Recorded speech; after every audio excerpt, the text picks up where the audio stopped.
Start करते हैं जी। जी student, next हम वीनस के बारे में देखेंगे। तो हम एक्चुअली सोलर सिस्टम पढ़ रहे हैं और इसके सोलर सिस्टम से पहले हमने लेक्चर 1 कंप्लीट कर लिया अपना यूनिवर्स का। और फिर उसमें हमने नेबुलाज देखे, गैलेक्सीज देखी, ठीक है, सन्स देखे और उनका सारा बिग बैंग थ्योरी और सारा सिस्टम देखा और डिफरेंट थ्योरीज और मल्टी यूनिवर्स का कॉन्सेप्ट देखा। और उसके बाद फिर हमने सोलर सिस्टम स्टार्ट किया, दूसरा लेक्चर उसका। हाफ हाफ लेक्चर हमने कल कल ले लिया था। हाफ लेक्चर आज लेके तो अपना दूसरा टॉपिक हम कंप्लीट करेंगे। और इसमें कल हमने मरकरी तक पढ़ लिया था, सन को देख लिया था और उसके बाद जो है वो मरकरी तक पढ़ लिया था। भाई ये बिलाल अपनी आवाज़ बंद कर दें। बिलाल आवाज़ बंद कर दें।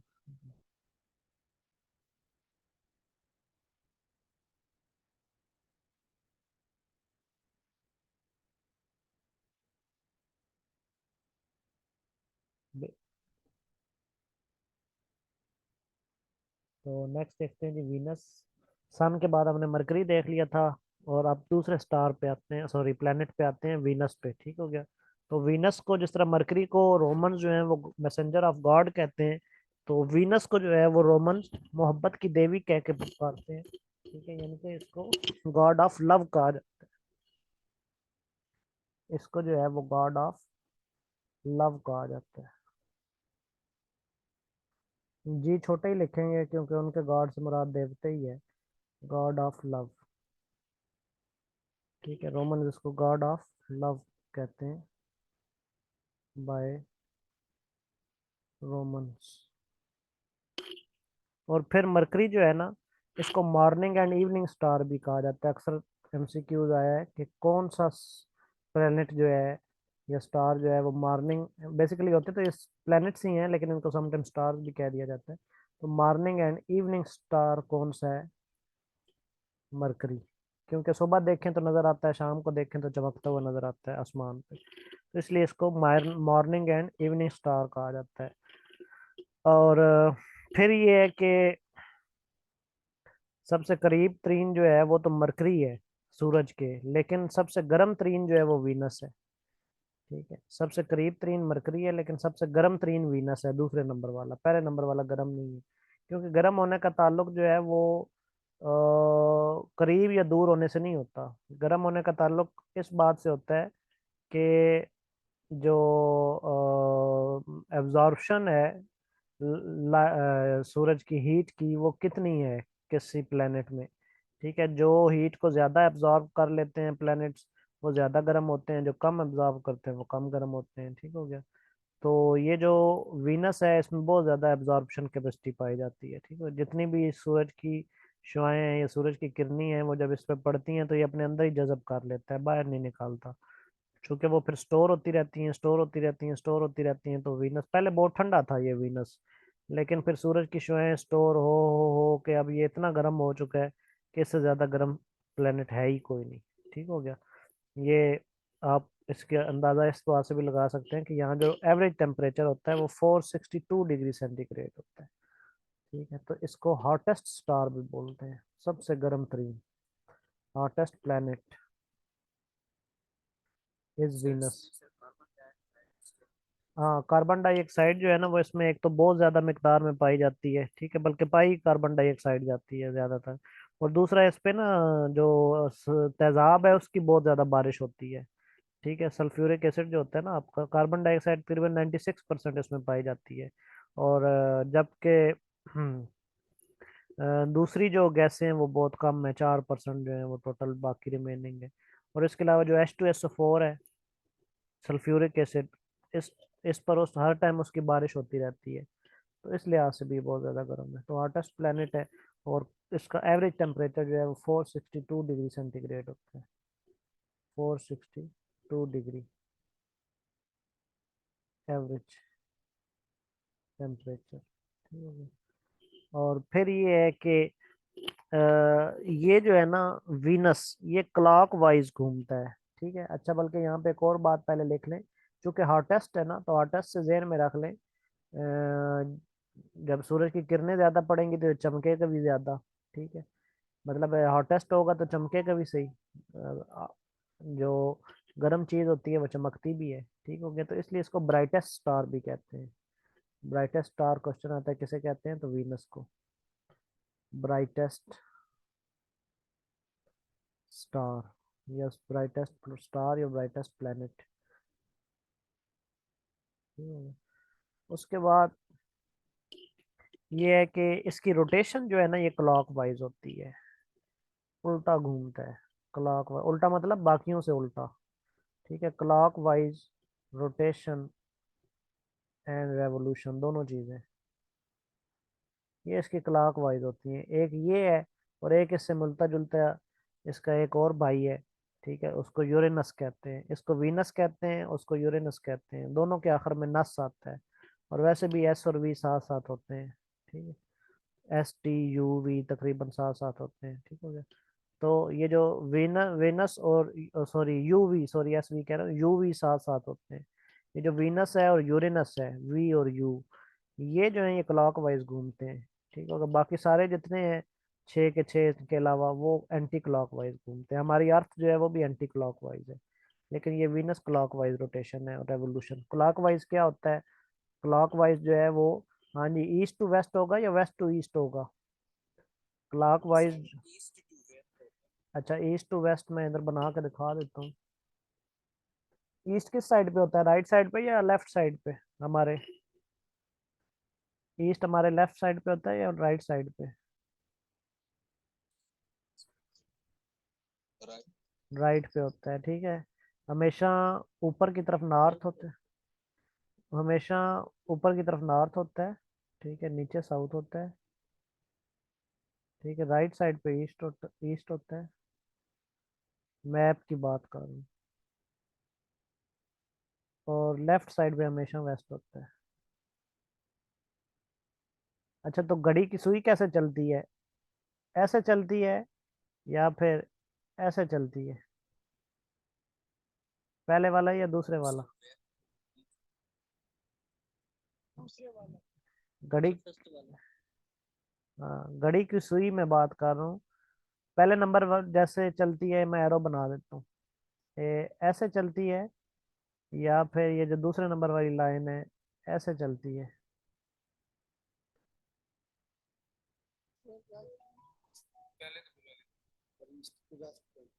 ईस्ट से वेस्ट चलती है ना पहले नंबर वाली। देखे ना टाइम की सुइयां जो है वो कैसे चलती हैं, ईस्ट से वेस्ट ही चलती है ना, वापस तो नहीं मुड़ती ना, ठीक है। तो जो ईस्ट से वेस्ट होता है वो क्लॉक वाइज होता है, और जो वेस्ट से ईस्ट होता है वो क्या होगा, एंटी क्लॉक वाइज, जो क्लॉक के उलट चलेगा, यानी कि जो यूं चलेगा वापस, जो इस तरीके से चलेगा वो एंटी क्लॉक वाइज होगा। बात समझ आई है?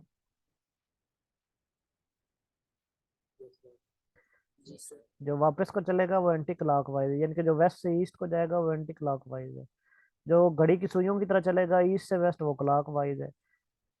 तो इसकी रोटेशन जो है वो फिर कैसे होती है, एंटी क्लॉक वाइज या क्लॉक वाइज?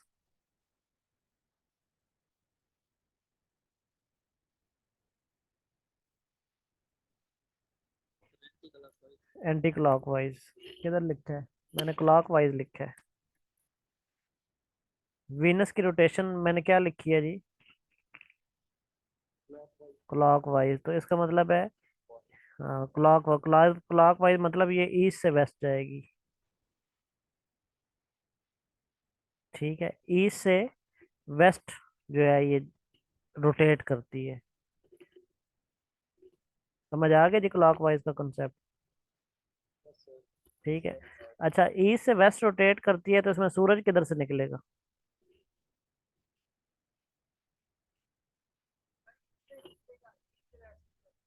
ईस्ट से वेस्ट की जाने में निकलेगा। और ठीक है, जमीन जो है वो कैसे रोटेट करती है, क्लॉक वाइज या एंटी क्लॉक वाइज? वो एंटी क्लॉक वाइज सफर करती है, यानी कि वेस्ट से ईस्ट आती है। जब वो वेस्ट से ईस्ट आती है तो जमीन का सूरज किधर से निकलता है?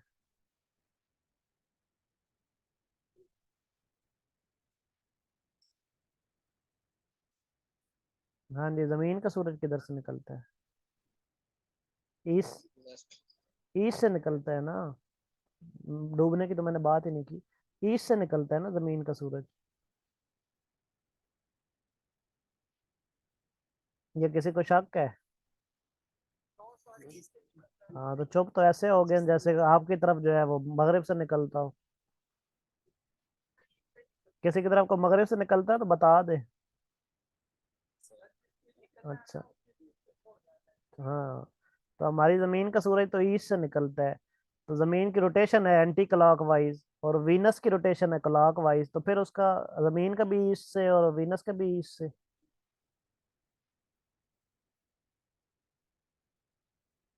तो इसको जमीन के उलट आपने लेके जाना है। बात समझ आ गई है सारी? तो ये वीनस का सूरज जो है ये वेस्ट से निकलता है, क्योंकि ये क्लॉक वाइज है, जमीन के उलट है।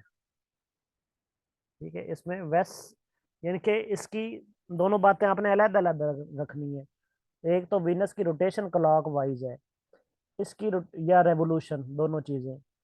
और ये घूमती तो ईस्ट से वेस्ट है, लेकिन सूरज वेस्ट से ईस्ट निकलता है। बात समझ आ रही है? ये घूमती ईस्ट से वेस्ट है, लेकिन सूरज वेस्ट से ईस्ट निकलता है। और जमीन जो है वो वेस्ट से ईस्ट घूमती है, लेकिन सूरज ईस्ट से वेस्ट निकलता है। अब बात क्लियर होगी मजीद? हाँ तो ये चीज ध्यान में रखनी है, दोनों चीजें मिक्स अप नहीं करनी। क्लॉक वाइज रोटेशन है वीनस की, और ये घूमती जो है वो क्लॉक वाइज, जाहिर बात है ईस्ट से वेस्ट घूमेगी, लेकिन सूरज जो है वो वेस्ट से निकलेगा, वो ईस्ट से नहीं निकलेगा। और जमीन जो है वो एंटी क्लॉक वाइज है, उलट है। तो जमीन जो है वो एंटी क्लॉक वाइज वेस्ट से ईस्ट बनेगा, लेकिन सूरज ईस्ट से निकलेगा। ठीक हो गया? चलो नेक्स्ट देखते हैं कि स्लोएस्ट रोटेटिंग प्लेनेट भी वीनस है। Slowest rotating slowest rotating planet is is Venus. सबसे सुस्त रफ्तार सूरज के गिर्द घूमने वाला प्लेनेट, ऐसा ही है जी, यही मतलब है ना।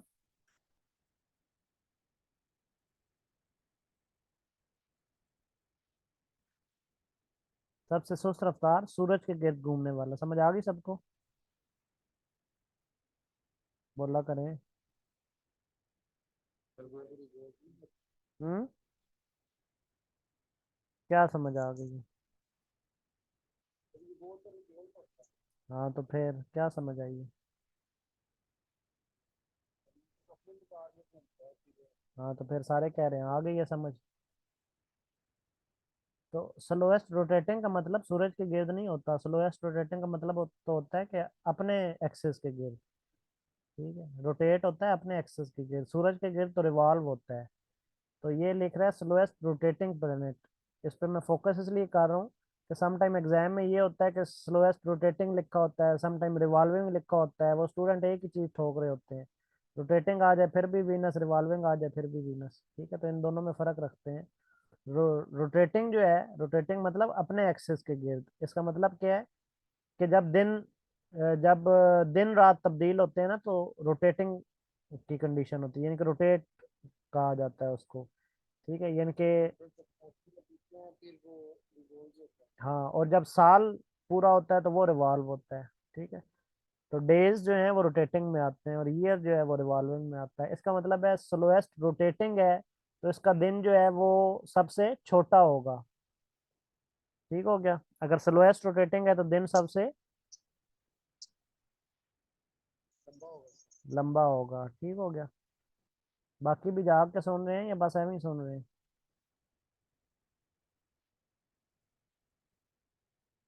हाँ जी, समझ आ रही है। स्लोएस्ट रोटेटिंग है तो दिन सबसे लंबा होगा, छोटा नहीं होगा। ठीक है, अगर यानी कि हाँ अपने एक्सेस के गिर्द ऐसा घूम रहा है ना, तो इसी हिसाब से दिन भी लंबा होगा फिर। यानी कि बहुत लंबे दिन बाद जो आके इसका एक दिन कंप्लीट होगा, और कितना लंबा होगा? ठीक है, कितना, यानी कि स्लोएस्ट रोटेटिंग है तो इसका एक दिन जो है वो कितना लंबा होगा? इसका एक दिन जमीन के 243 दिनों के बराबर होता है। ठीक है, तो one day of Venus is equal to 243 days of earth. यानी कि इतना लंबा कि जमीन के 243 दिन कंप्लीट हो तो इसका एक दिन बनता है। यानी कि जमीन अपने एक्सेस के गिर्द 243 दफा घूम लेती है, 243 दिन कंप्लीट हो जाते हैं जमीन के, और इसका सिर्फ एक दिन होता है। तो इतना ये स्लोएस्ट रोटेटिंग है। ठीक हो गया। चलिए नेक्स्ट देखते हैं, पॉइंट नंबर 8। हाँ जी। हाँ मैं वही अभी लिखने लगा था। सिस्टर नहीं, सिस्टर नहीं कहा जाता, इसका पूरा नाम है twin sister. Twin sister of earth, इसको जो है वो ट्विन सिस्टर ऑफ अर्थ कहा जाता है। ठीक है, ट्विन सिस्टर ऑफ अर्थ क्यों कहा जाता है? हाँ जी, इसकी साइज जो है वो अर्थ की साइज के बराबर है। इसकी साइज जो है ना, अर्थ की साइज थोड़ा सा मामूली सा फर्क है लेकिन बराबर है। तो इसकी साइज अर्थ की साइज के लिए बराबर है, के साथ बराबर है, तो इसलिए इसको ट्विन सिस्टर ऑफ अर्थ भी कहा जाता है, वीनस को। ठीक हो गया। और अर्थ के ज्यादा, सबसे ज्यादा करीब तरीन भी यही प्लेनेट है, closest to earth. Closest to earth. वैसे तो मार्स भी हो सकता है जो 5वें नंबर पे है, चौथे नंबर पे है सॉरी, क्योंकि दोनों पड़ोसी हैं। वीनस दूसरे नंबर पे है, मार्स चौथे नंबर पे है, पड़ोसी दोनों हैं जमीन के। लेकिन फिर भी जो सबसे ज्यादा करीब है वो वीनस है। ठीक है, तो इसलिए क्लोजेस्ट टू अर्थ प्लेनेट कौन सा है? वीनस। उसके बाद वीनस का सेटेलाइट भी कोई नहीं, मैंने आपको बताया ना, मरकरी का सेटेलाइट है ना वीनस का। Having no satellite. सेटेलाइट कहाँ से स्टार्ट होते हैं? हमारी अर्थ से। हमारी अर्थ का जिसका एक सेटेलाइट है, फिर मार्स के आगे दो हैं, फिर आगे बढ़ते जाते हैं, जुपिटर के 79 है, फिर आगे सैटर्न के 82 हैं, फिर 27 है उसके यूरेनस के, और 14 है उसके लास्ट वाले के, नेपच्यून के। ठीक हो गया। तो लेकिन बहरहाल वीनस और मरकरी का कोई सेटेलाइट नहीं है, हैविंग नो सेटेलाइट। ठीक हो गया। जो पहले वाला पड़ा है और ये जो दूसरे वाला, ये पहले दो के कोई सेटेलाइट नहीं है। फिर मैंने बताया कि यहाँ पे सल्फ्यूरिक एसिड की भी बारिश होती रहती है, रेन ऑफ सल्फ्यूरिक एसिड।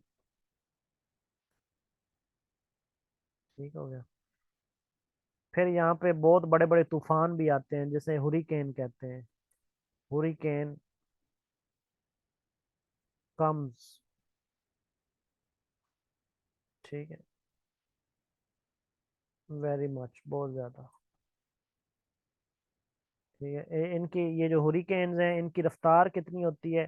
तकरीबन इनकी अगर रफ्तार देखी जाए तो हुरिकेन्स की रफ्तार 250 किलोमीटर पर आवर होती है।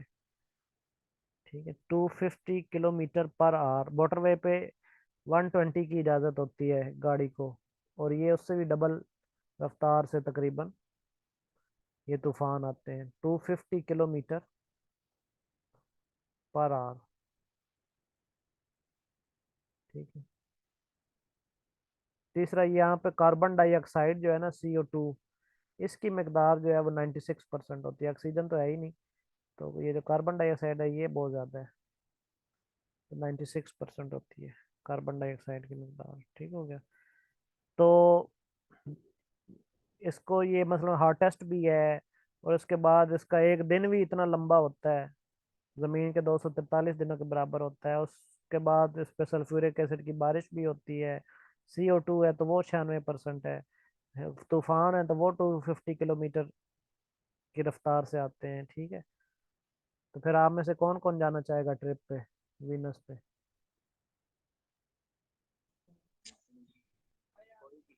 है जी। इधर प्रोग्राम नहीं है। ठीक है। तो इसीलिए जो है ना, वो इसको फ्यूचर ऑफ अर्थ कहते हैं वैसे। वीनस जो है is also called future of earth. ये जमीन भी एक दिन ऐसी हो जानी है, जितनी जमीन में क्लाइमेट चेंजेस हो रही है ना, तो जमीन भी एक दिन ऐसी हो जाएगी वीनस की तरह। बल्कि कुछ का तो यही कहना है कि शायद यही जानना मैं, अल्लाह ताला ने हमें यहाँ से जमीन से शिफ्ट करके तो वीनस पे फेंक देना है। मतलब जो जन्मी है उनको वीनस पे फेंक देना है।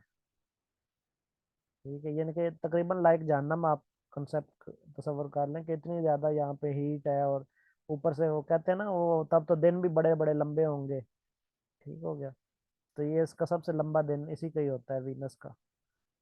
और तो लाइक हेल इसको आप समझ लें। तो वीनस जो है ये सबसे ज्यादा गर्म तरीन प्लेनेट है, ठीक है। तो इस पर जिंदगी जो है वो किसी हवाले से भी मुमकिन नहीं है। तीसरे नंबर पे आ जाता है जी अर्थ। हाँ जी, इसका ले लें स्क्रीन शॉट, मैं फिर नेक्स्ट चलता हूँ। यहाँ तक क्लियर हो गया जी सबको? हाँ जी, वीनस क्लियर हो गया।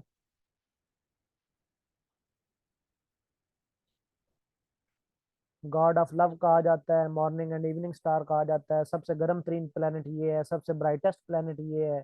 फिर क्लॉक वाइज इसकी रोटेशन है, अगर क्लॉक वाइज है तो इसका मतलब है ये ईस्ट टू वेस्ट घूमता है, लेकिन सूरज जो है वो वेस्ट से निकलता है, ठीक है। ये नहीं है कि जमीन से उलट ही निकलेगा ना, ठीक हो गया। फिर ये है कि इसमें एक दिन बहुत लंबा होता है। क्या हुआ?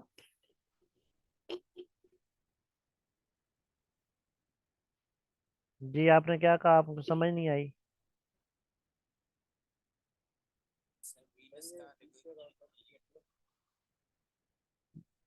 फ्यूचर ऑफ अर्थ का मतलब होता है कि ये जो जितनी ज्यादा यहाँ पे गर्माइश है और जितना ज्यादा मैंने बताया है कि सल्फ्यूरिक एसिड की बारिश और ये एंड वो, तो एक कहा यह जाता है कि एक दिन जमीन ने भी ऐसे हो जाना है, ठीक हो गया।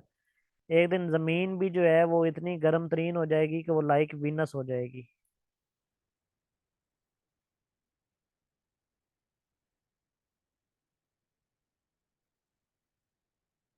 ठीक हो गया। हाँ जी, आपने क्या पूछा जी? Revolution period. रेवोल्यूशन पीरियड जो है वो वीनस का वो मेरे जहन में नहीं है, वो देख के लिख लीजिएगा क्योंकि वो को खास रैंकिंग में नहीं आता।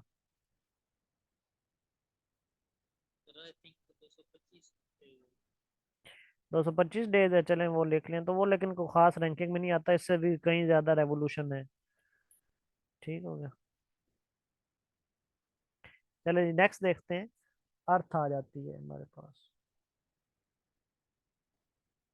Next planet is earth. अर्थ को जानता है कोई?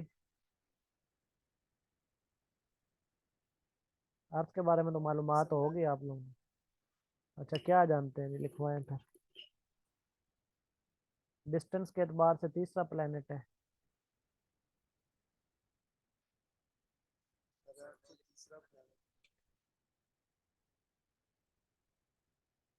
तो डिस्टेंस के एतबार से तीसरा है, साइज के एतबार से पांचवा है जी।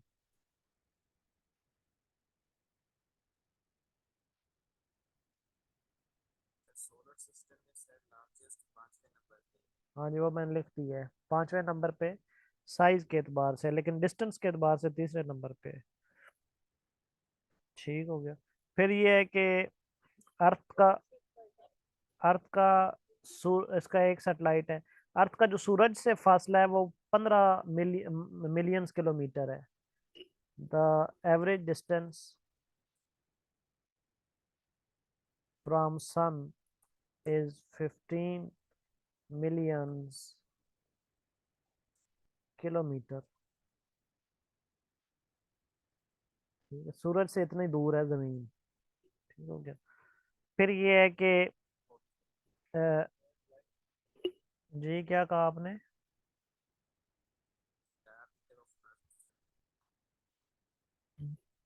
डायामीटर ऑफ अर्थ कितना है, वो भी लिखवा देते हैं। हाँ, वो सारी चीजें मैं अभी लिखवाने लगा हूँ, ऐसा ऐसा सारी चीजें लिख लेते हैं। हाँ जी, आपने क्या पूछा? जो मैं लिख रहा हूँ उसमें से को जो मैं लिख रहा हूँ उसमें से कोई क्वेश्चन है तो वो पूछें, बाकी चीजें मैं साथ साथ लिखवाता हूँ सारी।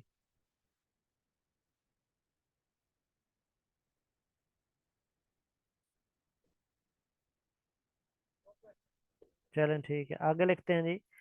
आ,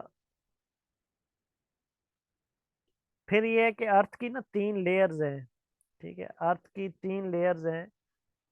अर्थ हैज 3 लेयर्स।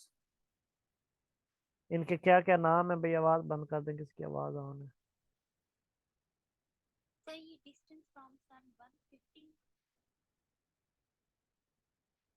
जी आपने क्या कहा, डिस्टेंस फ्रॉम सन?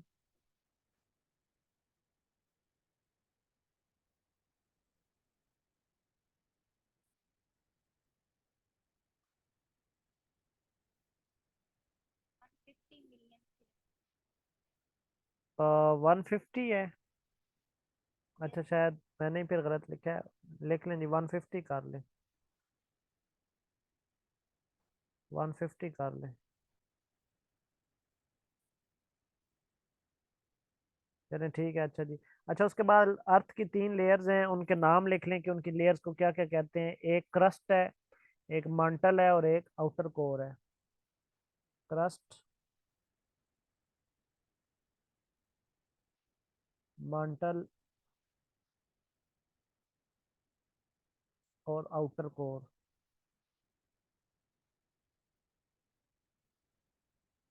ठीक है, ये 3 लेयर्स हैं। हम किस लेयर पे रहते हैं? क्रस्ट पे। ये भी क्वेश्चन आता है कि हम किस लेयर पे रहते हैं? क्रस्ट पे। ये सारे आपके पास पेपर में क्वेश्चन आए हुए हैं। तो ये देखें ना, ये अर्थ है, ये बाहर वाली जो लेयर है ना, ये आपकी क्रस्ट कहलाती है। लिख लें, जिस पे हम रहते हैं वो क्रस्ट है। इसके अंदर वाली जो जमीन की तह है वो मंटल कहलाती है। ठीक है, जो इसके अंदर वाली है। और जो सबसे अंदर वाली है वो आउटर कोर कहलाती है। अब आउटर किस वजह से कहलाती है? कि इसके अंदर, आउटर कोर के अंदर भी एक इनर कोर है। वो इनर कोर की वजह से आउटर कोर कहलाती है, बाहर वाली। ठीक है, तो इनर कोर वैसे कंसीडर नहीं की जाती। तो इनर कोर की वजह से ये जो बाहर वाली है ये आउटर कोर कहलाती है। आउटर कोर का मतलब ये नहीं है कि जो सबसे बाहर है, सबसे बाहर वाली क्रस्ट है। ठीक है, फिर दरमियान वाली मेंटल है, और लास्ट वाली जो अंदर वाली है वो आउटर कोर है। ठीक है, आउटर कोर को वैसे 2 हिस्सों में डिवाइड किया गया। एक आउटर कोर है, इसके अंदर भी एक इनर कोर है। ठीक हो गया। तो ये 3 लेयर्स हैं अर्थ की। फिर ये है कि जी,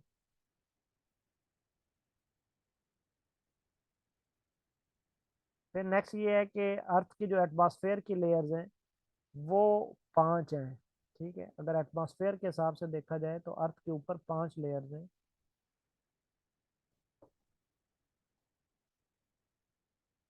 एटमॉस्फेयर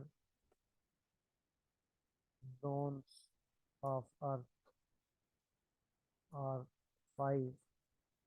कौन कौन से जोन है जी? ये सबसे पहला जोन जो है वो आपका ट्रोपोस्फेयर कहलाता है। ये अर्थ है। अर्थ से आप ऊपर जाएंगे, कितने किलोमीटर तक ऊपर जाएंगे? अर्थ से आप 12 किलोमीटर ऊपर जाएंगे। ये देखें ना, ये अर्थ है।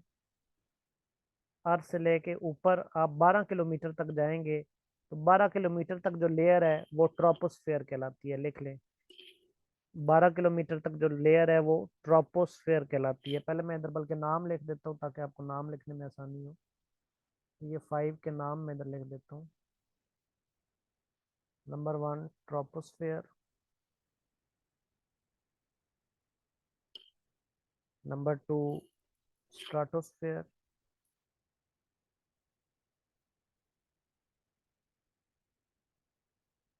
नंबर 3 मेसोस्फेयर, नंबर 4 थर्मोस्फेयर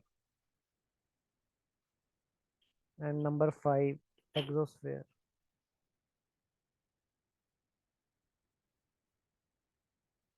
चलिए अब इधर मैं आपको बना के समझा देता हूँ। जमीन से लेके ऊपर आप खला में जाएं जब, तो 12 किलोमीटर तक जाएंगे तो जो लेयर आती है वो कौन सी है? ट्रोपोस्फेयर। फिर जमीन से लेके ऊपर आगे 12 किलोमीटर तक तो ट्रोपोस्फेयर आ गई। अब ट्रोपोस्फेयर से स्टार्ट होंगे तो ऊपर आप 50 किलोमीटर तक जाएंगे तो स्ट्राटोस्फेयर आ जाएगी। ये जो दूसरी लेयर है जो कि ट्रोपोस्फेयर से 50 किलोमीटर ऊपर है, ठीक है, इसे कहते हैं स्ट्राटोस्फेयर। फिर स्ट्राटोस्फेयर से 80 किलोमीटर जो ऊपर नेक्स्ट लेयर आएगी, 80 किलोमीटर, ठीक है, इसको कहते हैं मेसोस्फेयर। ठीक हो गया। और फिर इससे ऊपर 700 किलोमीटर जो लेयर आएगी उसको थर्मोस्फेयर। और 1000 किलोमीटर ऊपर खला में जाएंगे तो एक्सोस्फेयर। ठीक है, तो ये एटमॉस्फेयर की लेयर्स हैं। अब होता क्या है कि जो 12 किलोमीटर आप गए हैं ऊपर तो ट्रोपोस्फेयर आई है। अब यहाँ पे बर्ड्स जो हैं वो फ्लाई करते हैं।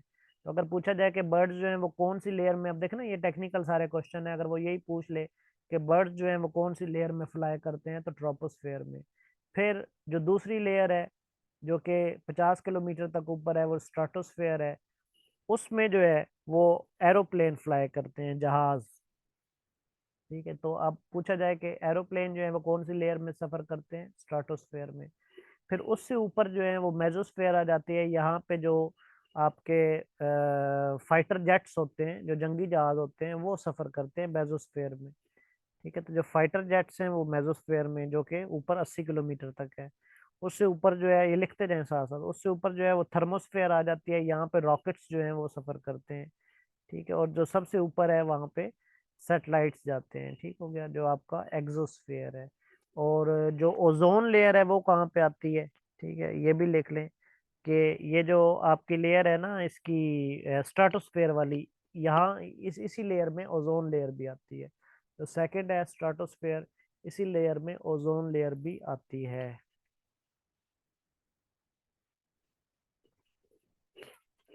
ठीक हो गया। उसके बाद नेक्स्ट देखते हैं कि जमीन पर एक लीप ईयर भी आता है। ठीक है, अर्थ पर एक लीप ईयर आता है। वो कितने अरसे बाद आता है? तो एवरी 4 इयर्स बाद। वन लीप ईयर, बल्कि आ लीप ईयर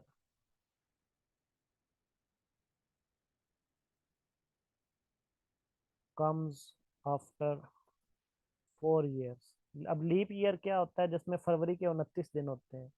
तो ये 2024 वाला भी लीप ईयर है। अभी आज, बल्कि कल 29 तारीख है फरवरी की। ठीक है, तो ये लीप ईयर कहलाता है। ठीक है, तो ये हर 4 साल बाद आता है। ठीक है, जिसमें फेब के जो है वो 29 डेज होते हैं। अब ये क्यों होते हैं, ये भी देख लें कि वैसे कितने दिन होते हैं जी साल के? 300। साल में कितने दिन होते हैं? 365। ठीक है, लेकिन ये 365 जो है ना, ये एग्जैक्ट नहीं होते। 365 से ऊपर जो 366 वाला दिन होता है ना, उसका भी इसमें चौथा हिस्सा शामिल होता है। यानी कि 365.25 होता है। यानी कि जो 366 वाला दिन है, उसका चौथा हिस्सा जो है वो एक साल में शामिल होता है। तो एक साल में 366 का चौथा हिस्सा शामिल हुआ। 2 साल में 366 का आधा हिस्सा शामिल हो गया। फिर 3 साल में वो जैसे आप कहते हैं पौना हिस्सा शामिल हो गया। ठीक है, और 4 साल में पूरा एक दिन शामिल हो गया। तो 4 साल बाद जो दिन आता है वो 365 की बजाय 366 डेज का पूरा हो जाता है। ठीक है, इसलिए वो एक दिन जो है वो फरवरी में ऐड कर दिया जाता है 4 साल बाद। ठीक हो गया। और 4 साल बाद ये जो लीप ईयर है, अगर ये क्वेश्चन पूछा जाए कि लीप ईयर कितने दिनों का होता है, तो वो 366 डेज का होता है। ठीक है, हाँ जी स्टूडेंट, क्लियर होगी मेरी बात? तो लीप ईयर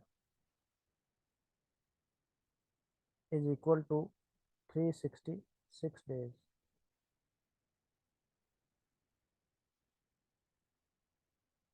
अच्छा जी, उसके बाद ये है कि ओनली सैटेलाइट जो है वो मून है। Moon is the only satellite of earth. ठीक हो गया। सिर्फ जो सैटेलाइट है वो जमीन का एक ही है, और वो कौन सा है? मून। ठीक हो गया। फिर डिस्टेंस ऑफ मून कितना है जमीन से? ठीक है, distance of moon from earth is 3,84,400 kilometre. ये इतना डिस्टेंस है ये। ठीक हो गया। और फिर अच्छा, आपको पता है ना टोटल 8 प्लैनेट्स हैं। उन 8 प्लैनेट्स में जो पहले 4 प्लैनेट्स हैं वो इनर प्लैनेट्स कहलाते हैं। और जो अगर नेक्स्ट 4 प्लैनेट्स हैं वो आउटर प्लैनेट्स कहलाते हैं। ये भी लिख लें। First 4 planets are called inner planets and other 4 planets are called outer planets. तो अर्थ फिर कौन से प्लैनेट्स में आएगी? इनर प्लैनेट्स में। Earth is included in inner planets.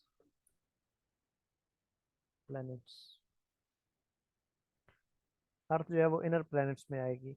और फिर जब सोलर एक्लिप्स लगता है तो तब क्या होता है? सूरज और जमीन के दरमियान क्या आ जाता है? चांद आ जाता है, जिसे सोलर एक्लिप्स कहते हैं। ये वैसे आप सबको पता ही है, लेकिन लिख लें। Solar eclipse mean when moon comes in between in between sun and earth. ठीक है, उसे हम सोलर एक्लिप्स कहते हैं। और उसके बाद ये है कि ओनली जो लाइफ प्लेनेट है वो अर्थ है, ओनली प्लेनेट फॉर लाइफ। ठीक हो गया, ओनली प्लेनेट फॉर लाइफ।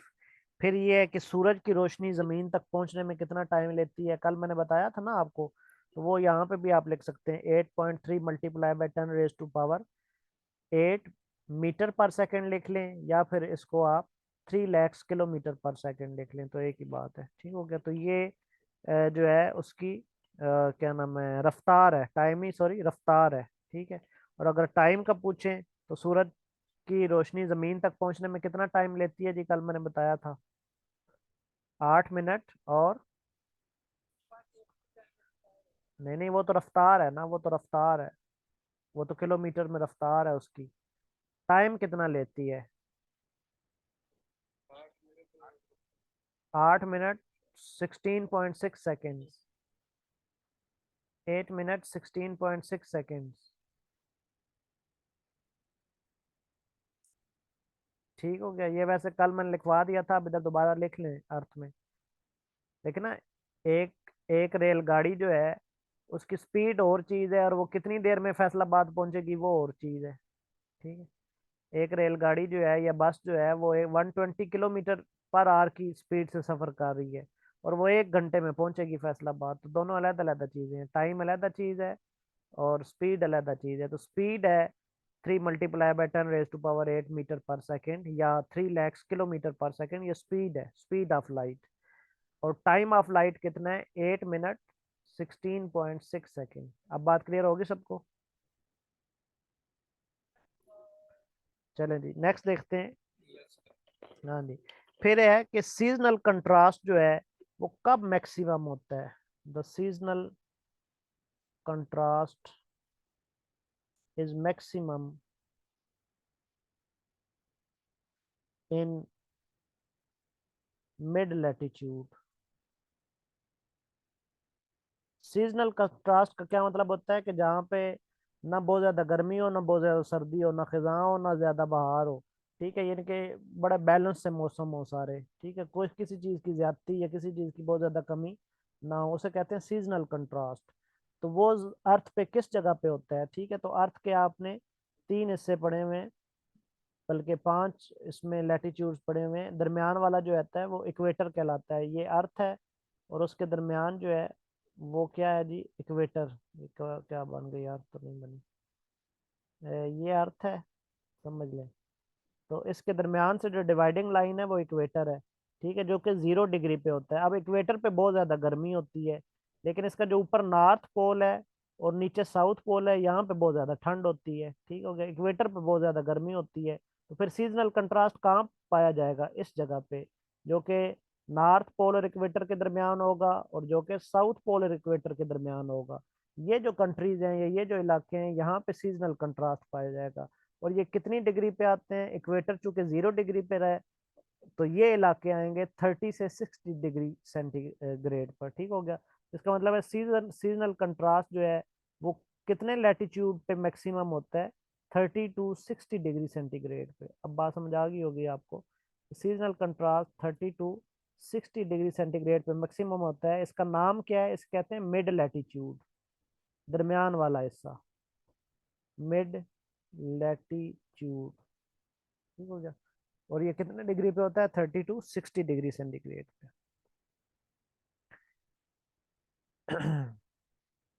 फिर ये लिखें कि जो जमीन पर इंसोलेशन का अमल है वो कितने परसेंट होता है? इंसोलेशन वो हीट होती है जो जमीन जज़ब कर लेती है, और रेडिएशन वो हीट होती है जो जमीन खारिज कर देती है। ठीक है, तो जमीन में सूरज की इंसोलेशन कितनी है लाइट की, यानी कि शुआओं की, और रेडिएशन कितनी है? तो 51% इंसोलेशन है, यानी कि ये इतनी शुआएं ये जज़ब करती है जमीन, और 49% ऐसा रेडिएशन है, वो खारिज करती है। 51%, 51% insolation and rest is radiation. Radiation और इंसुलेशन में मैंने आपको डिफरेंस भी बता दिया, जो शो है जज्ब हो वो इंसुलेशन, जो खारिज हो वो रेडिएशन। ठीक हो गया। फिर ये है कि जो मैक्सिमम लेंथ ऑफ डे है वो कहाँ पर होती है और कितनी होती है। ठीक है, जमीन में जो मैक्सिमम लेंथ ऑफ डे है वो पोल्स पर होती है, नॉर्थ पोल पे, साउथ पोल पे। नॉर्थ पोल ऊपर वाला, साउथ पोल नीचे वाला। वहां पे मैक्सिमम डे जो है वो कितना कितना होता है, 6 मंथ का एक डे होता है। ठीक है, maximum maximum length of day is on pole. Pole मतलब north pole and south pole. और कितना होता है, 6 मंथ्स। 6 6 महीनों का एक दिन होता है और फिर 6 महीनों की एक रात होती है। ठीक हो गया। यानी कि 6 6 महीने सूरज निकलता ही नहीं है। नॉर्थ पोल पे देखें तो आपको नॉर्वे नजर आएगा, साउथ पोल पे देखें तो आपको अंटार्कटिका कॉन्टिनेंट नजर आएगा। ठीक है, वहां पे 6 6 महीने का दिन और 6 6 महीने की रातें होती हैं। क्यों होती हैं? क्योंकि जमीन टिल्टेड है, जमीन टेढ़ी है। जमीन चूंकि टेढ़ी सफर करती है, उसमें अपने घूमती है सूरज के गिर्द। तो सूरज की शुआएं जो है ना वो टेढ़ा होने की वजह से, जमीन के टेढ़ा होने की वजह से इसके 6 महीने नॉर्थ पोल पे नहीं पहुंचती और 6 महीने साउथ पोल पे नहीं पहुंचती। ठीक हो गया। तो इस वजह से ये, तो बहरहाल ये लंबे कॉन्सेप्ट हैं, ये बाद में जब हम करेंगे तो फिर आपको समझाऊंगा। तो अभी तो टाइम कम है, मैंने आगे बाकी प्लान्स कंप्लीट करने हैं। तो ये लिख लें जी, इसका स्क्रीनशॉट ले लें जी। सो यहाँ तक समझ आ गई है सबको? चलें, फिर उसके बाद, हाँ जी, ले लें स्क्रीनशॉट।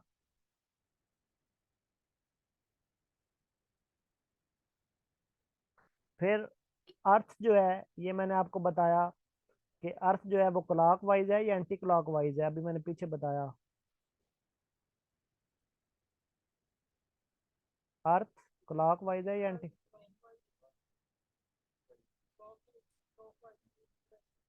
अर्थ जो है एंटी क्लॉक वाइज है यार। चलो, हाँ जी, हाँ जी, ऐसे ही है। तो अर्थ जो है वो एंटी क्लॉक वाइज है। मैंने कहा कि सारे प्लैनेट्स एंटी क्लॉक वाइज हैं सिवाय दो के। एक मैंने जो पीछे बताया था वीनस, और एक यूरेनस, वो क्लॉक वाइज है। ठीक है, दोबारा समझ लें कि सारे प्लैनेट्स जो हैं वो एंटी क्लॉक वाइज है। अर्थ भी एंटी क्लॉक वाइज है। ठीक हो गया। यानी कि एंटी क्लॉक वाइज मतलब वेस्ट टू ईस्ट घूमती है, लेकिन सूरज ईस्ट की तरफ से निकलता है। पीछे अभी मैंने थोड़ी देर पहले समझाया था कि घूमती कैसे है, anticlockwise, west to east. ये ऐसे घूमती है, ऐसे, ऐसे। ठीक है, तो ये होता है वेस्ट टू ईस्ट, लेकिन सूरज किधर से निकलता है, ईस्ट से। अब बात क्लियर होगी सबको? ये एंटी क्लॉक वाइज है, और एंटी क्लॉक वाइज को रेगुलर कहेंगे या इरेगुलर कहेंगे?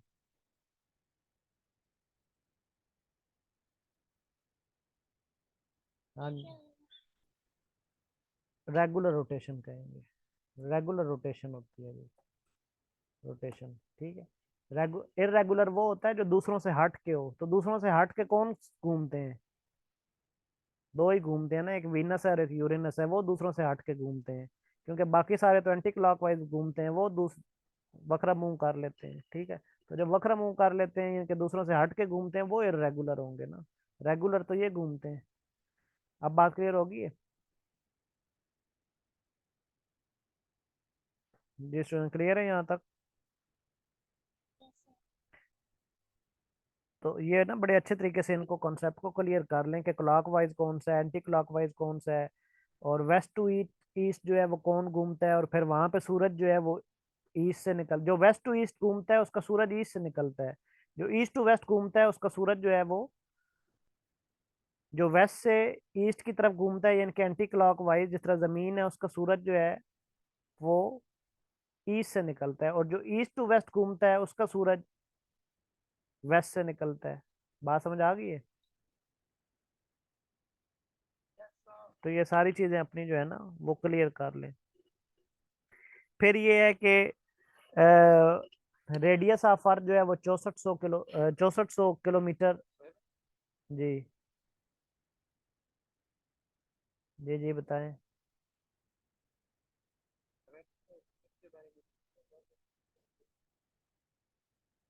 अर्थ का शेप जो है ना वो जियोआइड है जी, जियोआइड।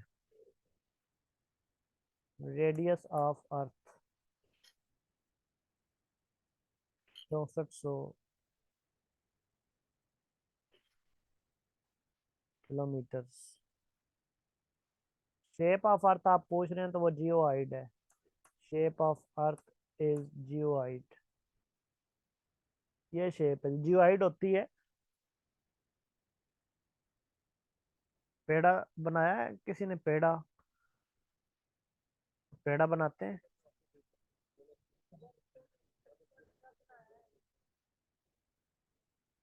कैसी शेप होती है? नहीं, अंडा नुमा नहीं होती। आपने किताब में क्या पढ़ा जी?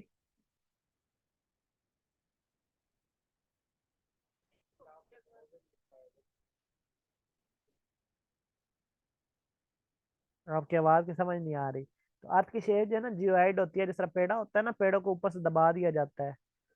रोटी का पेड़ा बना के ना तो ऊपर से दबा दिया जाता है, तो वो ऊपर से भी दब जाता है, नीचे से दब जाता है और साइडों से बाहर निकल आता है। तो इस तरीके से अर्थ की शेप होती है।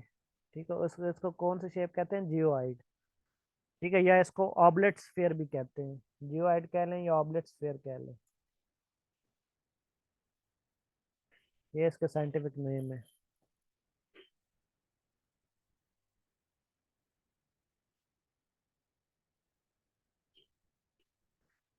हाँ जी, क्लियर हो गया। फिर एक वर्नल एक्यूनॉक्स होता है। वर्नल एक्यूनॉक्स, ये बड़ी सारी इंपॉर्टेंट टर्म्स हैं। एक्यूनॉक्स ये कब होता है जी? Falls on 21 March and 22 September. 21 March and 22 September. ये होता क्या है कि जब दिन और रात बराबर हो जाते हैं। When days and nights are equal. 12 घंटों का दिन, 12 घंटों की रात। कब होता है? एक तो 21 मार्च को जब सर्दियां खत्म होती हैं, गर्मियां शुरू होती हैं, और एक 22 सितंबर को जब गर्मियां खत्म होने वाली होती हैं, सर्दियां शुरू होती हैं। तब दिन और रात बराबर हो जाते हैं। ठीक है, और इसको टर्म को कहा क्या जाता है? वर्नल एक्विनॉक्स। ठीक हो गया। फिर ये है कि सबसे लंबी रात कौन सी होती है जमीन पर? सबसे लंबी रात जिसको कहते हैं विंटर सोल्टिस। Winter solstice. ठीक है, ऐसे कहते हैं सबसे लंबी रात। सबसे लंबी रात और सबसे छोटा दिन 22 दिसंबर। इसको लिख ले, सबसे लंबी रात और सबसे छोटा दिन। इसको कहते हैं विंटर सोल्टिस। और जो समर सोल्टिस है वो कब होगा, यानी कि सबसे लंबा दिन और सबसे छोटी रात? समर सोल्टिस वो होगा 21 जून। 21 जून। 21 जून। ठीक हो गया जी।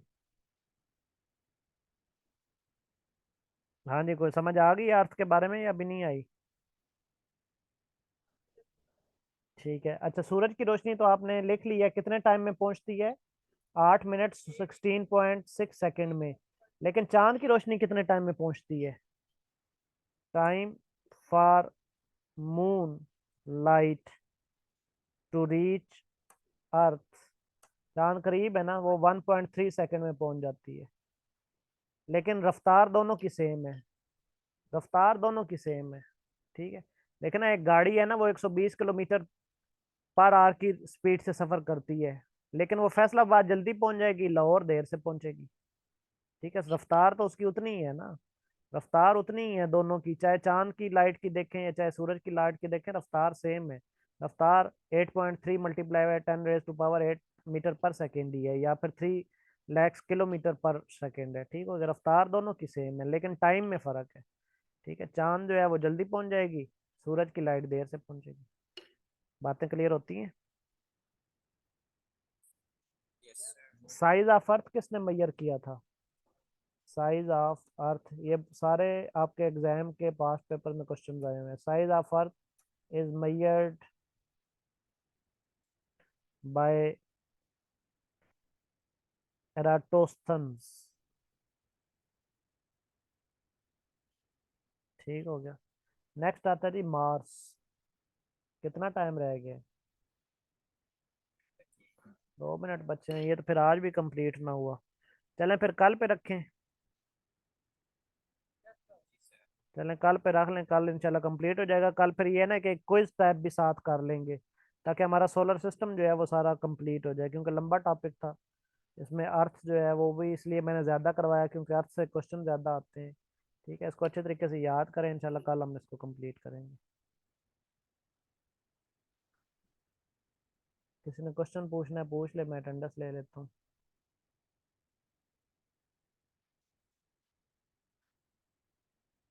ओके जी, अल्लाह हाफिज़।